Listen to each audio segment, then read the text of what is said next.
Hallo und herzlich willkommen zu diesem How-to-Forschungspunkte. In diesem Video zeige ich euch, wo man Forschungspunkte ausgeben kann, wie man diese verdienen kann, ein paar Tipps und Tricks, wie man die schnell und effizient bekommen kann. Des Weiteren stelle ich euch auch noch mal ein kleines Tool vor, mit dem ihr ausrechnen könnt, wie viele XP ihr benötigt, um einen entsprechenden Tree auf Stufe 10 zu leveln. Starten wir erstmal rein. Wo kann ich Forschungspunkte ausgeben? Dazu geht es erstmal in die Waffenkammer, in den Reiter Forschungsbüro. Hier habt ihr die Möglichkeit, Forschungspunkte entweder gegen Schiffe, gegen einzigartige Verbesserungen oder Flaggen einzutauschen. Ich persönlich würde euch empfehlen, schaut erstmal, dass ihr die Schiffe und die Verbesserungen alle habt, bevor ihr eure Forschungspunkte in Flaggen investiert. Dann kommen wir zu dem Thema, wie kann ich Forschungspunkte verdienen? Zum einen über diverse Aufträge, die immer mal wieder kommen. Im Werft-Event gibt es auch immer wieder Forschungspunkte. Einfach da mal die Augen offen halten, da könnt ihr immer die ein oder anderen Forschungspunkte abstauben. Meistens sind es so zwischen 200 und 400 Forschungspunkten. Wichtiger Tipp ist auch, schaut mal in eure Clanbase rein, ob ihr da das Forschungsinstitut ausgebaut habt, weil das gibt euch nochmal einen 5% Bonus auf die verdienten Forschungspunkte und ihr wisst, Forschungspunkte ist eine sehr schwer zu bekommene Währung oder eine sehr aufwendig zu bekommene Währung und da hilft jeder Bonus euch auf jeden Fall weiter. Bevor wir in die andere Möglichkeit gehen, sich Forschungspunkte zu holen, und zwar über den Reset im Forschungsbaum, nochmal kurz der Hinweis, was passiert mit euren Schiffen, mit euren Kapitänen, mit euren Modulen, wenn ihr einen Reset macht. Dazu schauen wir erstmal hier in meine wunderbare Haragumo rein. Und zuerst auf den Captain. Hier ist es so, wenn ihr einen Reset macht, bekommt ihr erstmal den Kapitän in die Reserve geschickt. Das heißt, den verliert ihr nicht, der wird nicht resettet, gar nichts. Das bleibt ein 21er Kapitän, der wandert nur in die Reserve. Den könnt ihr dann später wieder auf eure Haragumo zurückziehen. Meine Empfehlung ist, gerade bei Trees, die ihr häufiger zurücksetzt, schaut, dass ihr da entsprechende Kapitäne immer mitlevelt, die auf dieses Schiff trainiert sind, weil damit zieht ihr euch einen guten Captain auf die Schiffe, die ihr spielt, hoch und könnt damit eure Performance im Game auch nochmal steigern. Mit einem besseren Kapitän. Zu den Modulen, die ihr ausrüstet, die wandern auch alle in das Inventar. Das heißt, die verliert ihr nicht, die könnt ihr dann wieder slotten. Das kostet euch auch nichts, wenn die runtergehen. Die könnt ihr dann einfach später auch auf andere Schiffe wieder draufpacken. Anders ist es hier bei euren Sachen, die ihr ausgebaut habt. Da ist es so, dass ihr die quasi wie das Schiff für einen halben Preis verkauft.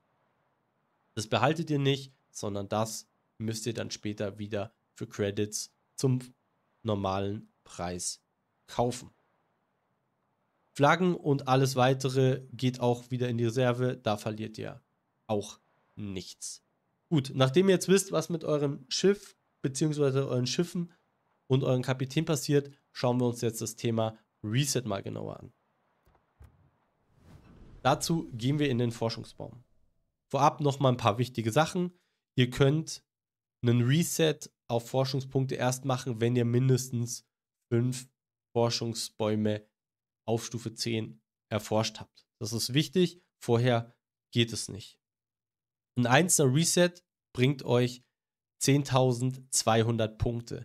Der ist auf verschiedene Schiffe verteilt. Ich werde euch jetzt auch nochmal einen Link in die Videobeschreibung packen von Wargaming, wo das Ganze auch nochmal ein bisschen aufgefächert ist, um sich nochmal da, wenn ihr wollt, noch ein bisschen weiterzubilden. Es gibt alle 3 Monate einen Reset und zwar im Bereich Modifikator. Den seht ihr bei mir jetzt hier. Das ist dieser Modifikator von 2. Der resettet sich dann immer wieder. Bei mir ist der jetzt noch 3 Tage gültig. Das heißt, ich werde demnächst dann auch mal den Reset machen, um diesen Bonus nicht zu verlieren. Mit diesem Bonus erhöhen sich eure generierten Forschungspunkte auf 20.400. Nochmal auch mal ein Hinweis allgemein zum Reset. Ich würde euch immer empfehlen, setzt entweder Zerstörer Kreuzer oder Schlachtschiffe zurück. U-Boote, Flugzeugträger, da bekommt ihr nicht dieselbe Menge an Forschungspunkten. Das ist vielleicht vielen gar nicht bewusst, aber ihr bekommt da im Normalfall nur 8000 Forschungspunkte. Das heißt deutlich weniger. Deswegen wirklich da auch nochmal einen Fokus drauf legen, schauen, dass man da auch ein bisschen effizient ist. Zum Thema effizient, der beste Forschungsbaum zum Resetten ist der japanische Gunboat-Baum, der Haragumo-Baum. Wenn ihr den resettet, braucht ihr 676.390 Forschungspunkte, um hier wieder auf den 10er zu kommen. Hier noch mal ein kleiner Tipp für Leute, die ein bisschen Credit sparen wollen und jetzt sagen, die Linie spiele ich sowieso nicht so häufig, das ist meine reine Reset-Linie und ich möchte da meine Credits sparen. Ihr könnt Forschungslinien auch resetten, wenn sie nicht gefahren sind. Das heißt, ihr taggt jetzt zum Beispiel durch. Hier als Beispiel, ich würde das jetzt resetten, würde meine Schiffe für den halben Preis verkaufen und bin jetzt wieder beim Grind ganz unten. Dann habt ihr wieder die Möglichkeit, euch mit Free XP durchzukaufen, aber ihr müsst ja die Schiffe nicht kaufen. Ja, ihr könnt damit quasi eure Resets stacken. Das heißt, ich kann hochgehen auf einen 5, 6, 7, 8-fachen Reset über mehrere Monate, vielleicht auch Jahre, mir das ansparen und sagen, okay, ich habe jetzt einen Multiplikator von 10, 12 und spiele dann meine Schiffe. Das heißt, ihr habt sehr viele Credits gespart und könnt damit wirklich dann mit einem Schiff deutlich mehr Forschungspunkte rausziehen. Soweit erstmal rund um das Thema Forschungspunkte. Sollte ich irgendwas vergessen haben oder ihr noch Fragen haben, schreibt es gerne auch in die Kommentare rein. Ich werde es dann versuchen, bestmöglich auch nochmal zu beantworten. Wir gehen jetzt noch rüber in ein Tool, mit dem ihr so ein bisschen euch vorrechnen könnt, wie viele Forschungspunkte ihr denn für einen Reset bei anderen Linien brauchen würdet, wo ihr sagt, die spiele ich vielleicht ganz gerne, mir sind die Credits egal, ich will meine eine Linie immer wieder grinden und nicht unbedingt auch effizient sein. Da sind wir auch schon auf der Seite vom Ship-Tool. ST ist eine super Seite, würde ich euch auf jeden Fall empfehlen. Schaut da mal drauf. Und zwar könnt ihr auf dieser Seite euch so ein bisschen informieren, wie viel XP man braucht, um einen gewissen Tree auf Stufe 10 hoch zu spielen. Dazu geht ihr auf den Reiter Nationen. Dann werden euch hier die Tech-Trees angezeigt. Da könnt ihr euch aussuchen, welche ihr wollt.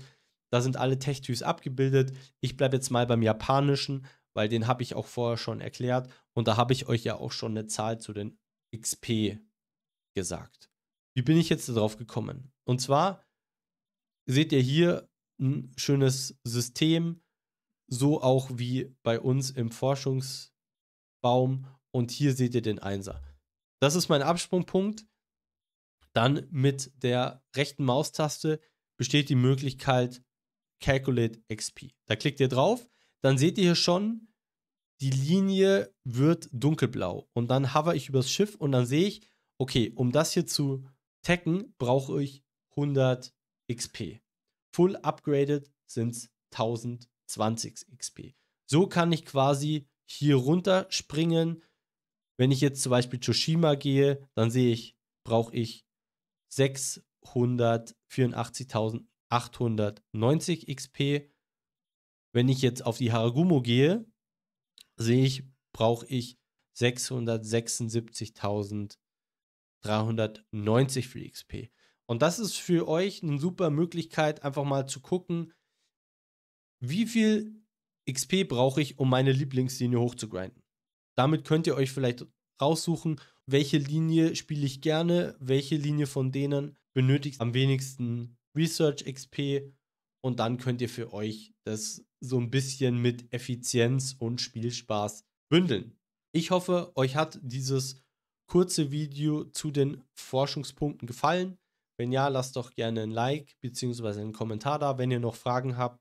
Über ein Abo würde ich mich auch sehr freuen und dann sehen wir uns im nächsten Video auf meinem Kanal wieder. Die Mütze ist raus, bis zum nächsten Mal, macht's gut, ciao, ciao!